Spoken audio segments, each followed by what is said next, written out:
요즘 대선 관련 설문조사도 정말 적극적으로 참여하고 계시더라고요. 그런데 이 설문조사에 어마어마한 비밀이 숨겨져 있었습니다. 즉 누군가 내 이름, 내 번호, 내 인증서로 돈을 인출하거나 대출까지 받을 수 있는 그야말로 복합형 범죄가 될 수 있는 것이죠.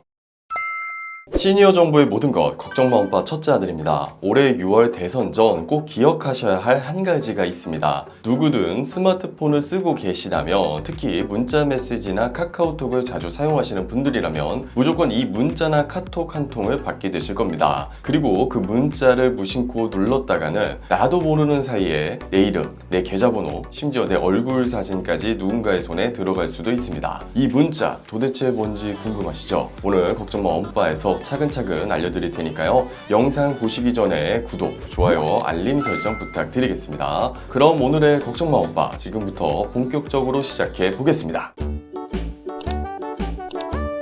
대선 열기가 예전보다도 훨씬 뜨겁습니다. 텔레비전, 유튜브, SNS만 봐도 후보자 인터뷰, 공약 분석 영상이 넘쳐나고 있죠. 이런 상황에서 엄빠님들께서도 선거 관련 문자가 정말 많이 도착했을 겁니다. 그리고 우리 엄빠님들 요즘 대선 관련 설문조사도 정말 적극적으로 참여하고 계시더라고요. 그런데 이 설문조사에 어마어마한 비밀이 숨겨져 있었습니다. 요즘 이런 문자 보신 분들 많으실 거예요. 이런 식으로 공기업, 정책연구소, 언론사 이름을 달고 오는데요. 대부분 정책 피드백이나 여론조사를 이유로 응답을 유도합니다. 그리고 마지막에 이렇게 꼭 묻습니다. 경품을 드리기 위해 성함과 전화번호를 입력해 주세요. 설문조사를 통해 내가 지지하는 후보에 힘을 실어주고 거기에 경품까지 준다니 참여 안 하는 게 힘들 정도인데요. 이게 바로 스미싱의 최신 버전입니다. 예전에는 택배 문자인 줄 알았다고 하셨다면 요즘은 설문조사인 줄 알았다는 피해자분들이 많습니다. 선거철, 사람들은 정치에 평소보다 관심이 많아집니다.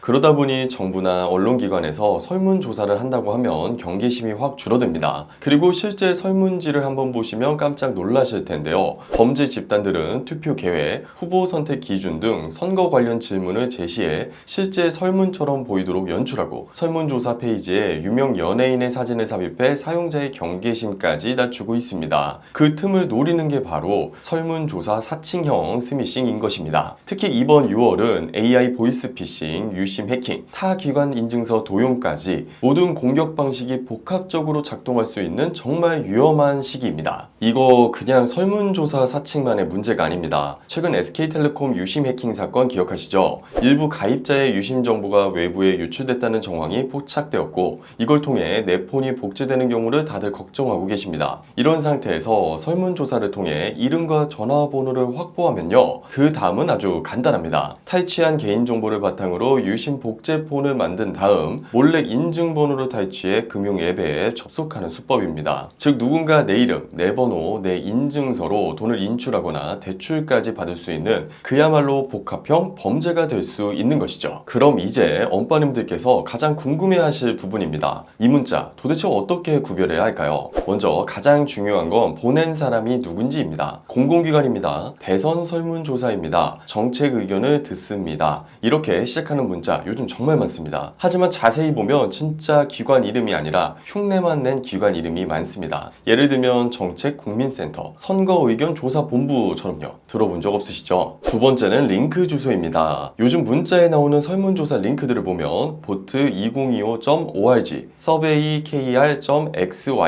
kelection.tab처럼 그럴듯한 이름을 달고 있는 경우가 많습니다. 물론 선거 관련 설문조사들이 민간기업, 그러니까 한국갤럽, 한국리서치 같은 곳에서 진행하잖아요. 하지만 이런 경우라도 설문 링크는 보통 카카오톡, 알림톡이나 전화를 통해 안내되고 사이트 주소도 잘 알려진 공식 주소를 씁니다. 반대로 주소가 너무 낯설거나 생소한 도메인을 쓰고 있다면 스미싱일 가능성이 크니까 절대 클릭하지 마시고 먼저 인터넷에 해당 기관 이름을 검색해 보거나 카카오톡 채널 인증 마크가 있는지도 확인해 보신 다음에 판단하셔야겠습니다. 세 번째는 경품 문구입니다. 설문에 참여만 해도 커피 기프티콘, 응답자 전원 편의점 쿠폰 증정, 이런 문구는 거의 100% 사기라고 보시면 됩니다. 지금까지의 내용을 모두 정리하면 문자 속에 정치, 투표, 설문, 경품 이 네 가지 단어가 한꺼번에 들어있으면 그건 의심부터 하셔야 한다는 것입니다. 혹시 엄빠님들 중에서도 나도 이런 문자 받아봤다, 클릭할 뻔했다 하시는 분들 있으시면 댓글로 경험을 꼭 남겨주세요. 그 경험 하나하나가 다른 엄빠님들의 안전한 디지털 생활에 큰 도움이 될 수 있습니다.